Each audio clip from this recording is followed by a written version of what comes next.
പെറ്റ മകൻ ജീവൻ നിലനിർത്താൻ പാടുപെട്ട് പിടഞ്ഞു മരിച്ച ആ പെരിയ പകലിൽ മകന്റെ പൊട്ടിയ മുട്ടുകളിൽ കരമമർത്തി പൊട്ടിക്കരഞ്ഞ അമ്മയുടെ ഓർമ്മകളിൽ മോറിയ മലയിലെ അബ്രഹാം എന്നൊരപ്പനുണ്ട്. കൂടപ്പിറപ്പുകളാൽ ചതിക്കപ്പെട്ട ജോസഫുണ്ട്. കഠിന പരീക്ഷണങ്ങൾക്ക് വിധേയനായ ദാനിയേലുണ്ട്. സകലതും നഷ്ടപ്പെട്ട ജോബുണ്ട്. നിസ്സഹായതയിൽ നിന്ന് ദൈവത്തോട് നിലവിളിച്ച് കരഞ്ഞ ഇസ്രായേൽ ജനതയുണ്ട്.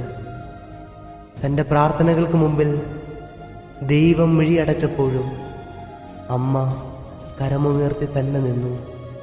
കാരണം അവൾക്കറിയാം, നന്മയും നല്ലതുമല്ലാത്തതൊന്നും സ്വർഗം അനുവദിക്കുകയില്ല എന്ന്.